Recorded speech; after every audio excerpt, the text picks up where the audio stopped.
فاعوذ باللہ من الشیطان الرجیم بسم اللہ الرحمن الرحیم یا ایہا الذین آمنوا هل ادلکم علی تجارۃ تنجیکم من عذاب علیم تؤمنون باللہ ورسولہ وتجاہدون فی سبیل اللہ باموالکم وانفسکم ذالکم خیر لکم ان کنتم تعلمون یغفر لکم ذنوبکم وَيُدْخِلْكُمْ جَنَّاتٍ تَجْرِي مِنْ تَحْتِهَا الْأَنْهَارُ وَمَسَاكِنَ طَيِّبَةً فِي جَنَّاتِ عَدْنٍ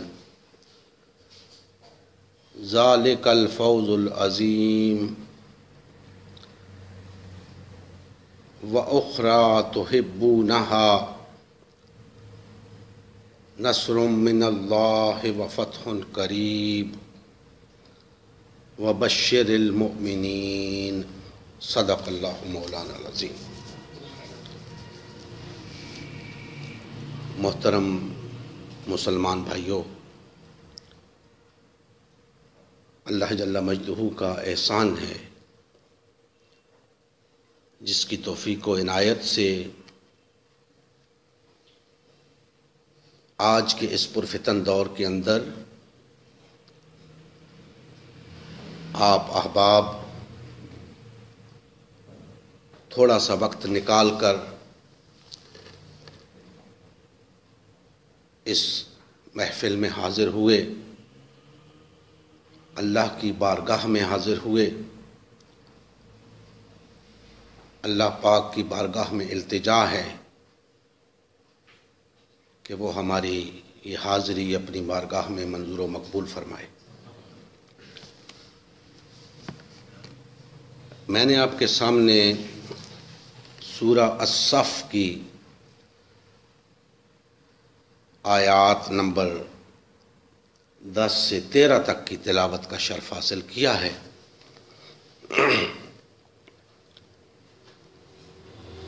ان آیات مقدسہ کے حوالے سے کہنے کو تو بہت کچھ ہے، تاہم کوشش کروں گا کہ انتہائی مختصر وقت کے اندر ایک آدھ نقطہ آپ بھائیوں کے گوش گزار کر سکوں، تاکہ ہمارے یہاں آنے کا مقصد پورا ہو سکے۔ اللہ جل مجدہ نے ارشاد فرمایا، اے دعوی ایمان رکھنے والوں، یاد رکھیں کہ یا ایہا الذین آمنوا کا صیغہ جہاں بھی قرآن مجید کے اندر استعمال ہوا تو وہ دعوے ایمان رکھنے والوں کے لیے ہوا، کیونکہ اس میں مومنین بھی شامل ہوتے ہیں، منافقین بھی شامل ہوتے ہیں، لہٰذا جب سب کو مخاطب کیا جاتا ہے تو اللہ جل مجدہ یا ایہا الذین آمنوا کہہ کر خطاب فرماتے ہیں۔ اس میں کمزور ایمان والے بھی ہوتے ہیں، پختہ ایمان والے بھی ہوتے ہیں، گویا ہر طرح کے وہ لوگ جو کسی نہ کسی حوالے سے اپنے آپ کو دائرہ اسلام میں شمار کرتے ہیں اور اپنے آپ کو ایمان والا کہلاتے ہیں، وہ اس زمرے میں آ جاتے ہیں۔ تو گویا مجھ سمیت، آپ سمیت روئے زمین پر بسنے والے کم و بیش 1.5 پونے 2 ارب افراد سے اللہ جل مجدہ مخاطب ہیں، فرماتے ہیں اے دعوی ایمان رکھنے والو،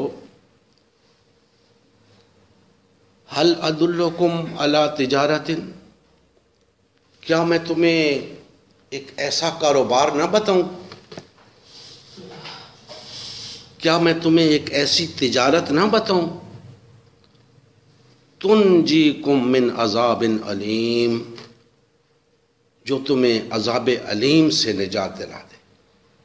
اللہ جل مجدہ فرما رہے ہیں کہ اے میرے دعوے ایمان رکھنے والے بندو،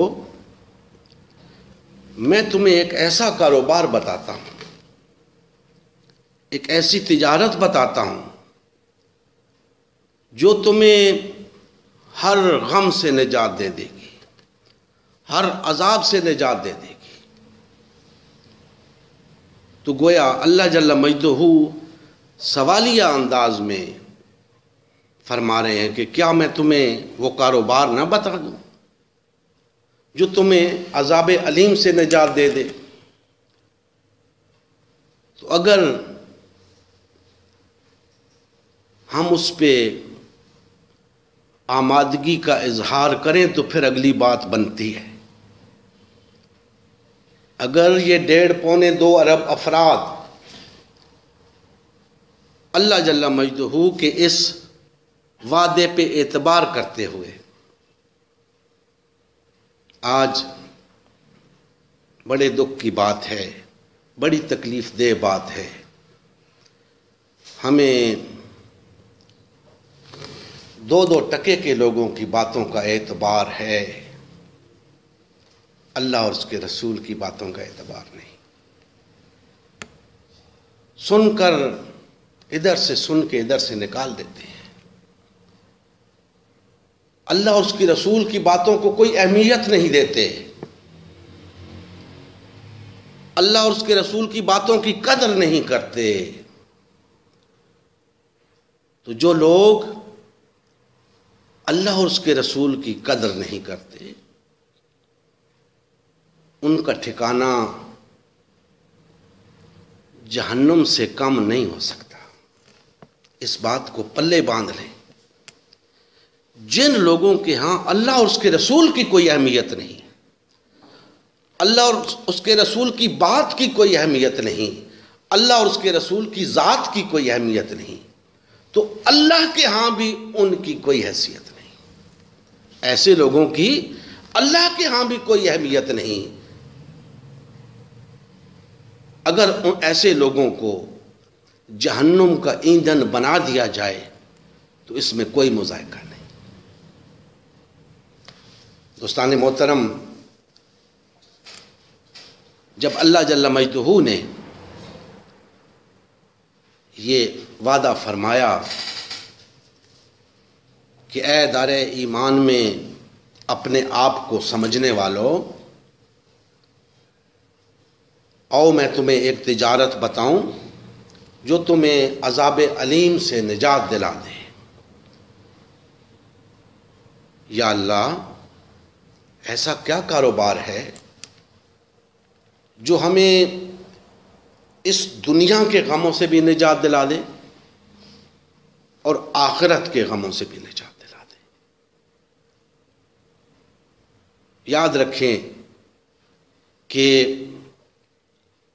اس میں کوئی شک و شبہ نہیں کہ بالآخر نجات حقیقی وہی ہے جو آخرت میں ہے،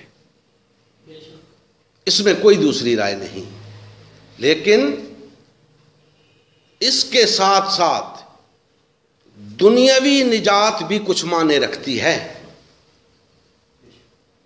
اگر اس دنیا کے اندر ہم ذلیل و خوار ہوتے رہیں، باطل اور طاغوت کے محکوم رہیں، اس کی غلامی میں رہیں، ظلم و ستم کی چکی میں پستے رہیں اور عمر بھر ہمیں ایک باوقار قوم کی طرح جینا نصیب نہ ہو، اور پھر ہم آس لگا کے بیٹھے ہوں کہ کچھ نہیں، یہاں کچھ نہیں ملا تو خیر ہے، آخرت تو ہماری ہے، اس بات کو اچھی طرح سمجھ لیں کہ وہ ایمان اور وہ عمل صالح جس کی بنیاد پہ آخرت کی نجات ہے، اسی ایمان اور اسی عمل صالح کی بنیاد پر دنیا کی کامیابی بھی ہے۔ اگر اس کی بنیاد پہ آپ کو دنیا میں کامیابی نہیں ملتی، آخرت کی کامیابی کی امید کس بنیاد پہ لگا کے بیٹھے ہیں؟ آپ کو یہ بات سمجھنی ہے کہ آج 1.5 ارب ہونے کے باوجود اس دنیا کے اندر ہمیں کامیابی کیوں نصیب نہیں ہو رہی، سربلندی کیوں نہیں مل رہی؟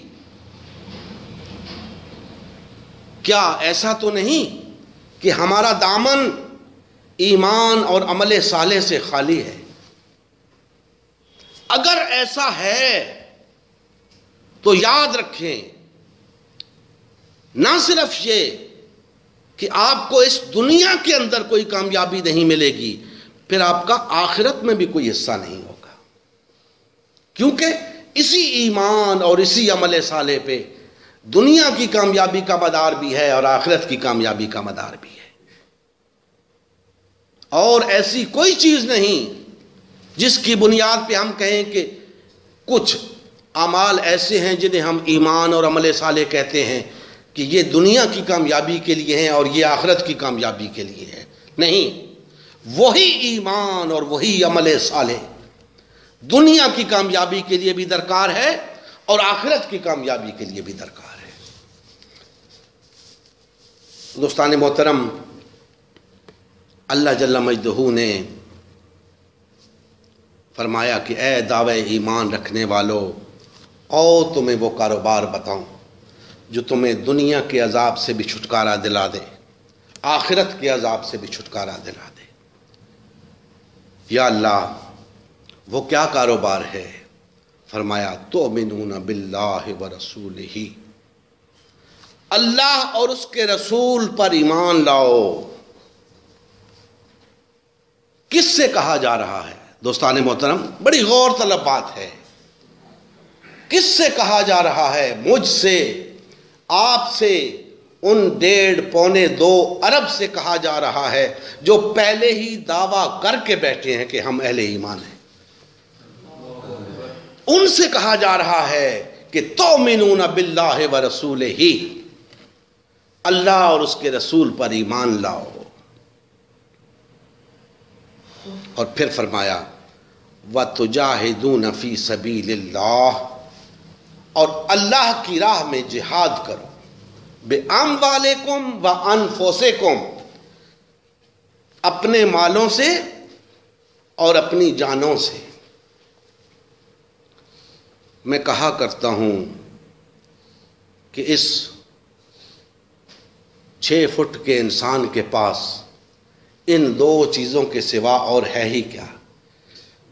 یا اس کے پاس مال ہے یا اس کے پاس یہ 6 فٹ کا جسم ہے، اور کچھ نہیں۔ اس کی کل کائنات یہی ہے، اور اللہ جل مجدہ فرما رہے ہیں کہ اس کائنات کو میرے راستے پر لے آؤ۔ یہ جو تمہاری کل کائنات ہے، تمہارا یہ جسم اور تمہارا مال، اسے میرے راستے میں لگا دو۔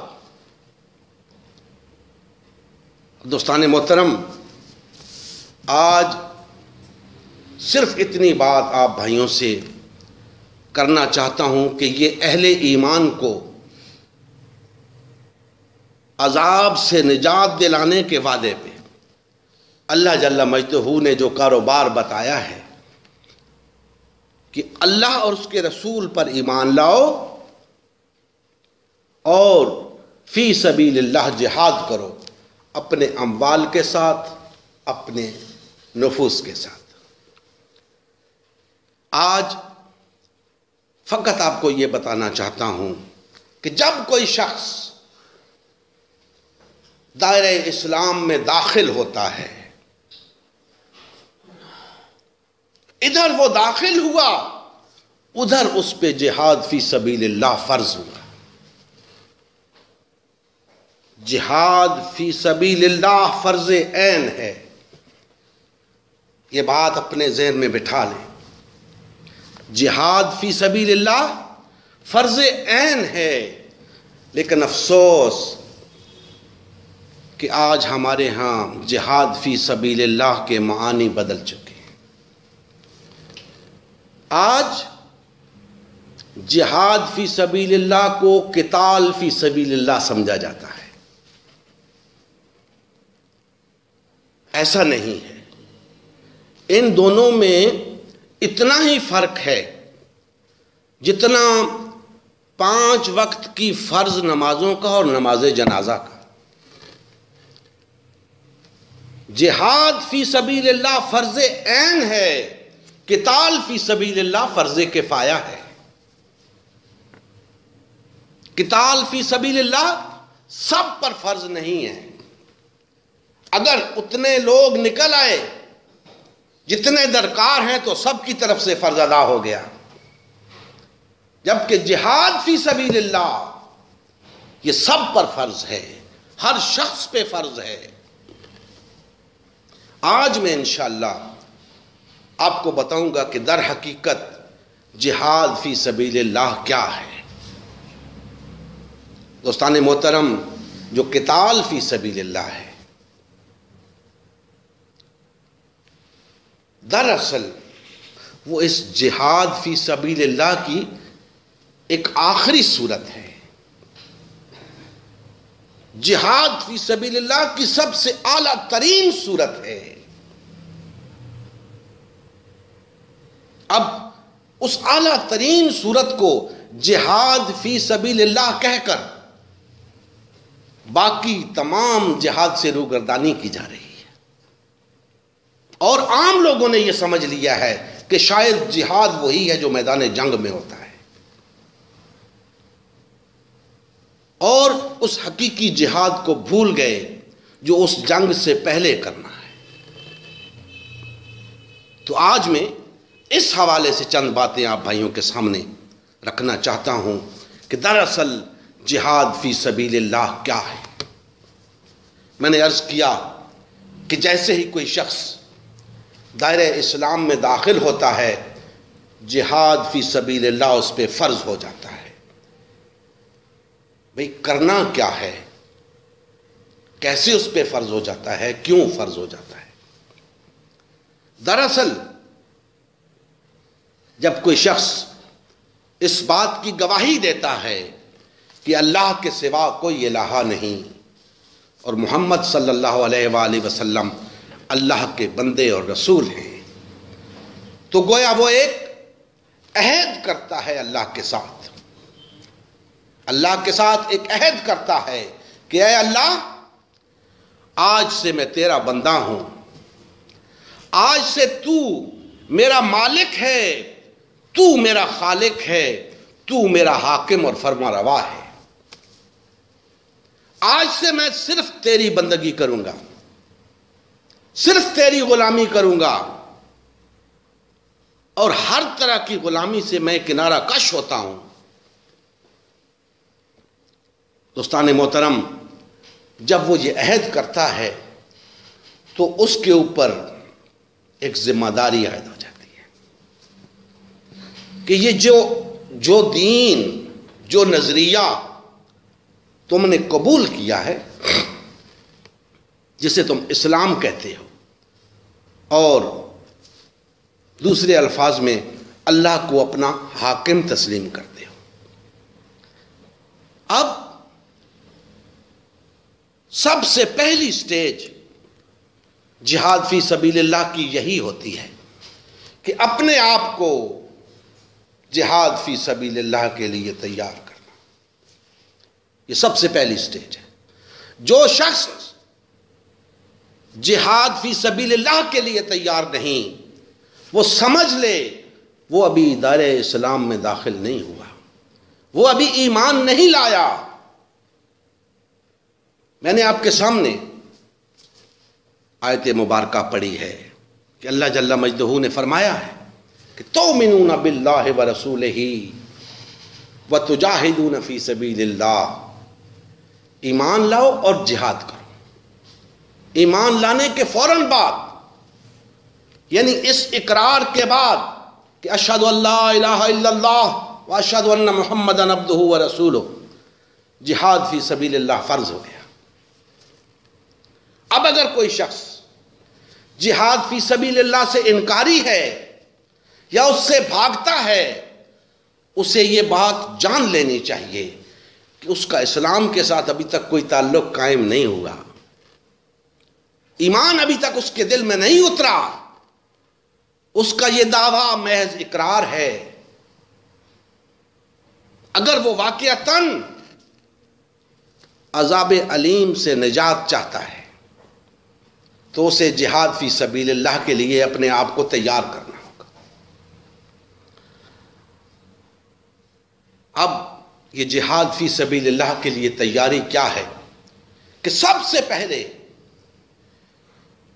وہ اس بات کے لیے تیار ہو اور اللہ سے عہد کرے کہ اے اللہ، میں اس روئے زمین کے اوپر اب صرف تیری حکمرانی دیکھنا چاہتا ہوں، اس کے لیے میں تیار ہوں، اور میں اپنا مال بھی پیش کرتا ہوں، میں اپنا آپ بھی پیش کرتا ہوں۔ یہ ہے جہاد فی سبیل اللہ، کہ ہر شخص، ہر کلمہ گو اپنے آپ کو اللہ کی حاکمیت کے قیام کے لیے پیش کر دے، تیار ہو جائے اس بات کے لیے، اپنا مال بھی پیش کر دے، اپنی توانائیاں پیش کر دے، اپنی صلاحیتیں پیش کر دے۔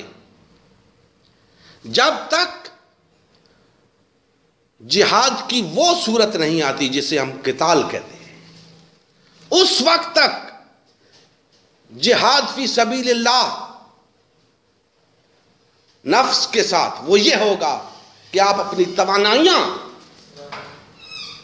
اللہ کے دین کے غلبے کے لیے صرف کریں، اپنی صلاحیتیں صرف کریں، اللہ نے جو طاقت آپ کو دی ہے وہ صرف کریں، لیکن جب آپ اس کے لیے تیار ہوں گے تو وہ صرف کریں گے نا۔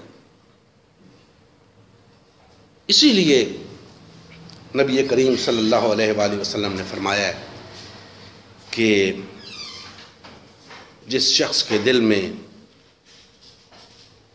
شہادت کا شوق نہیں، گویا وہ ایمان ہی نہیں لایا۔ نبی کریم صلی اللہ علیہ وآلہ وسلم شہادت کا اتنا شوق رکھتے تھے، آپ نے فرمایا کہ اس رب کی قسم جس کے قبضے میں محمد کی جان ہے، میری آرزو ہے کہ میں اللہ کی راہ میں قتل کیا جاؤں، پھر زندہ کیا جاؤں، پھر قتل کیا جاؤں، پھر زندہ کیا جاؤں، پھر قتل کیا جاؤں، الغرض 5 مرتبہ فرمایا کہ میں بار بار اللہ کی راہ میں قتل کیا جاؤں۔ اس آرزو کا دل کے اندر ہونا ایمان کی علامت ہے۔ اس کیفیت کا نصیب ہونا لازم نہیں کہ سب کو ہو، شہادت ہر کسی کو نہیں ملتی، لیکن اس آرزو کا دل کے اندر ہونا ضروری ہے کہ کیا پتا کب وہ وقت آ جائے اور یہ موقع نصیب ہو جائے کہ انسان اس شہادت کے بلند مرتبے پہ فائز ہو جائے۔ تو دوستان محترم، سب سے پہلا مرحلہ یہ ہے کہ ہم خود اس پر آمادگی ظاہر کریں کہ اے اللہ، آج سے میں تیرے دین کی سربلندی کے لیے جد و جہد کروں گا۔ یہ ہے جہاد فی سبیل اللہ۔ اور وہ جد و جہد کیسے ہوگی؟ ظاہر سی بات ہے کہ آپ کو اللہ نے جو صلاحیتیں دے رکھی ہیں ان کا استعمال، اپنی قوت اور توانائی کا استعمال، آپ کو جو اللہ نے مال دے رکھا ہے اس کا استعمال، اس کے ذریعے آپ یہ جہاد فی سبیل اللہ کریں گے۔ اب دوستان محترم، وقت مختصر ہے، میں اپنی بات کو سمیٹنے کی طرف جاتا ہوں کہ دوسرا سٹیپ آتا ہے، جہاد فی سبیل اللہ کا دوسرا سٹیپ۔ جب آپ تیار ہو گئے، اب دوسرے لوگوں کو اس کے لیے تیار کریں۔ دوسرے لوگوں کے پاس جائیں اور انہیں سمجھائیں کہ بھائیو، ہمیں تو اس لیے پیدا کیا گیا ہے کہ ہم اس روئے زمین کے اوپر اللہ کی حاکمیت کو قائم کریں، اللہ کے نظام کو قائم کریں، تاکہ انسانیت جو ابھی تک دائرہ اسلام میں داخل نہیں ہوئی، سب کے سب اس نظام سے فائدہ اٹھا سکے، یہاں سے ظلم و ستم کا خاتمہ ہو، امن قائم ہو، انصاف ملے لوگوں کو، معاشی خوشحالی ہو، قتل و غارت گری کا خاتمہ ہو، بے حیائی کا خاتمہ ہو، ہر طرح کے منکرات کا خاتمہ ہو اور معروفات عام ہوں، اللہ کے احکام قبول کیے جائیں، اللہ کے احکام نافذ کیے جائیں۔ دوستان محترم، یہ دعوت لے کر پھر لوگوں تک جانا اور ان بھائیوں کو بھی اس کے لیے تیار کرنا، اس حد تک تیار کرنا کہ ایک منظم، متحرک، فعال اور زندہ جماعت وجود میں آ جائے، اس حد تک تیار کرنا، اس حد تک تیار کرنا کہ اتنے لوگ تیار ہو جائیں جتنے غلبہ دین حق کے لیے درکار ہیں۔ جب آپ نے یہ دوسرا مارکا سر کر لیا اور اتنے لوگ تیار ہو گئے کہ اب اگر باطل اور طاغوتی طاقتوں سے ٹکرانے کی ضرورت ہو تو ٹکرائیں گے۔ کس لیے؟ وہ مقصد جو ہم نے اسلام قبول کرتے وقت اپنایا ہے، وہ عہد جو اللہ سے کیا تھا، اللہ کی حاکمیت کے قیام کے لیے، اللہ کے دین کے غلبے کے لیے، اگر ہمیں ضرورت پڑی تو باطل اور طاغوتی طاقتوں سے ٹکرائیں گے۔ جب اتنی قوت آپ کے پاس تیار ہو جائے تو پھر اللہ کی حاکمیت کے قیام کے لیے انتہائی اقدام کرنا ہے آپ نے۔ وہ انتہائی اقدام کیا ہوگا؟ عموماً لوگ سمجھتے ہیں کہ شاید کوئی خون خرابے کی شکل ہوگی، شاید کوئی قتل و غارت گری ہوگی۔ نہیں دوستو، ہم اس نبی کے پیروکار ہیں صلی اللہ علیہ وسلم جس نے اس روئے زمین پر تاریخ انسانی کا پرامن ترین انقلاب برپا کیا۔ ہم کیسے قتل و غارت گری کر سکتے ہیں؟ ہم کیسے خون خرابے کے حمایتی ہو سکتے ہیں؟ ہرگز نہیں۔ ہم کوئی توڑ پھوڑ نہیں کریں گے، ہم کوئی جلاؤ گھیراؤ نہیں کریں گے، ہم کوئی جلسے جلوس کی سیاست نہیں کریں گے، ہم سنت نبوی کے مطابق عمل کریں گے اور پرامن طریقے سے انقلاب لائیں گے۔ ضرورت اس امر کی ہے کہ پہلے آپ خود تیار ہوں، پھر معاشرے کے دوسرے لوگوں کو تیار کریں، ایک منظم جماعت بنے، وحدت اختیار کریں، پارٹی بازی کو ترک کریں،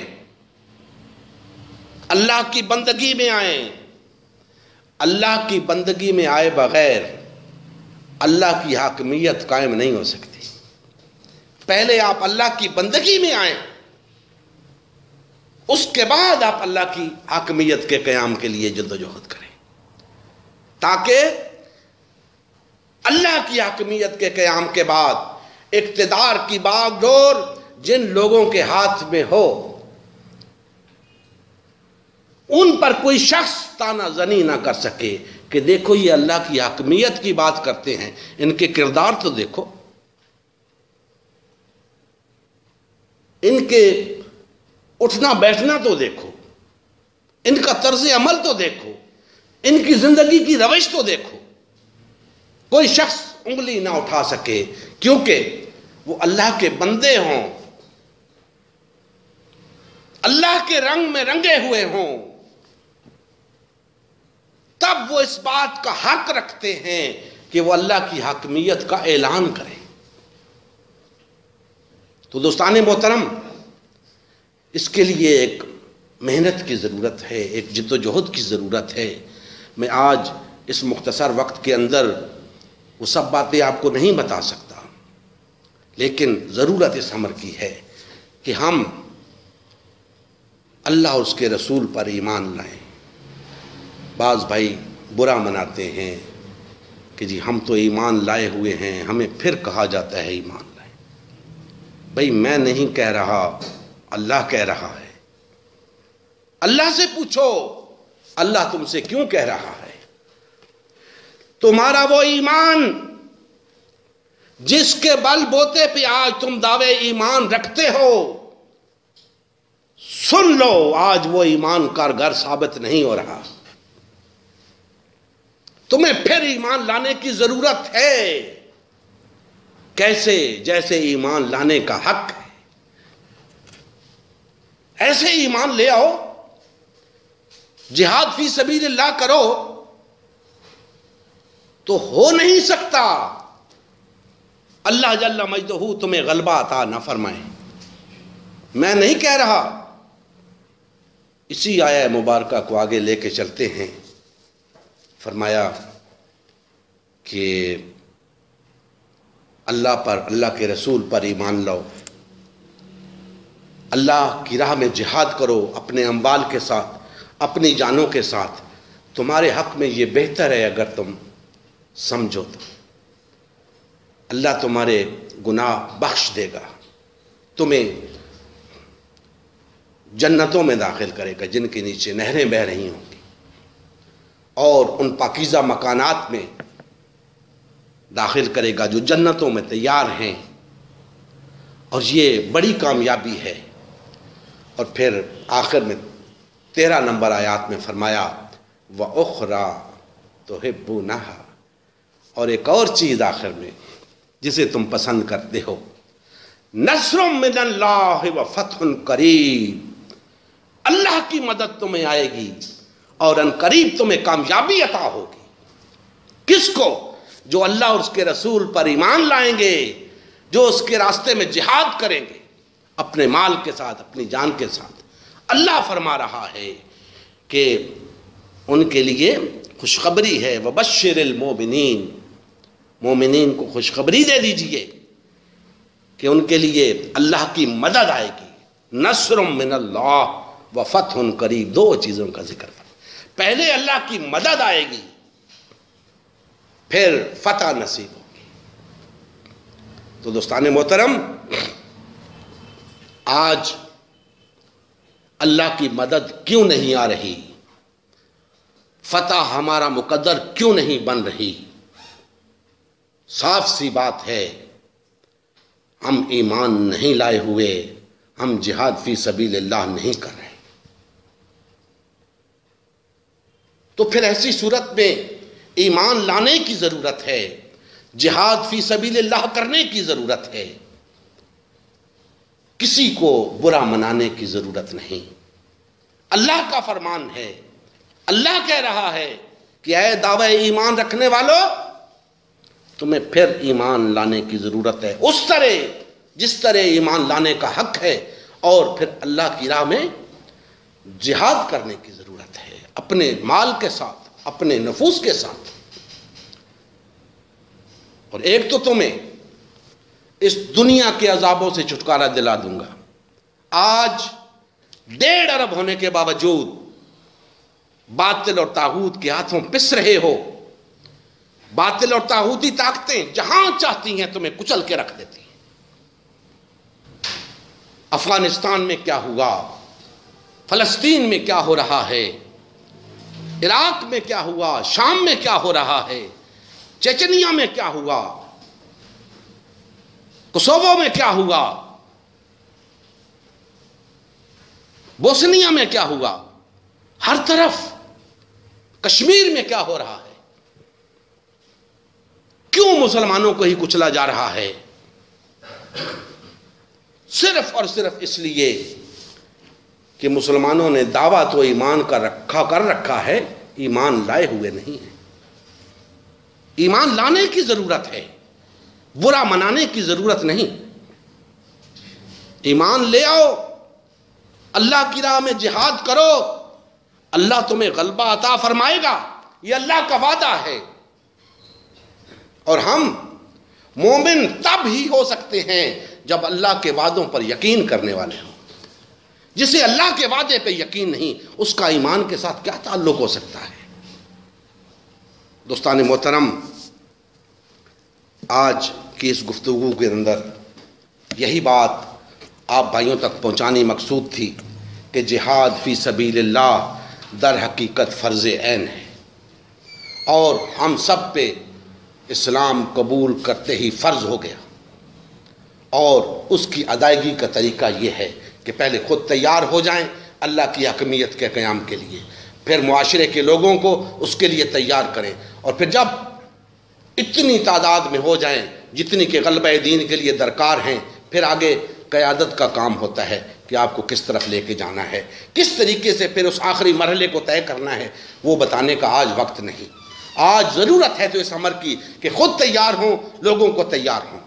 دعوت، تربیت اور تنظیم کا عمل، یہ تین مراحل اگر ہم خوش اسلوبی سے طے کر لیں کہ خود غلبہ دین حق کی بحالی کے لیے جد و جہد کرنے والے بن جائیں، اور معاشرے کے ایک خاطر خواہ طبقے کو اس کام کے لیے تیار کر لیں، تو آپ تین مرحلے تکمیل پا گئے، دعوت کا، تربیت کا اور تنظیم کا۔ اس کے بعد کیا کرنا ہے، کیسے کرنا ہے، اس کے لیے قیادت کا کام ہے، وہ آپ کو بتائے گی کہ اب کیا کرنا ہے اور کیسے کرنا ہے۔ اور انشاءاللہ یہ بات میں آپ سے کہہ رہا ہوں، آج کہہ رہا ہوں، اگر زندگی رہی تو ہم نبی کریم صلی اللہ علیہ وآلہ وسلم کی سنت مبارکہ کے مطابق چلیں گے، اور ایک پرامن انقلاب اس انسانیت کو پھر دکھائیں گے کہ کس طریقے سے اللہ کے بندے اس روئے زمین پہ اللہ کی حاکمیت کو قائم کرتے ہیں۔ اللہ جل مجدہ ہمارے حال پہ رحم فرمائیں، اور ہمیں کما حق کو ایمان لانے اور جہاد فی سبیل اللہ کرنے کی توفیق عطا فرمائے۔ وما علینا الا البلاغ المبین۔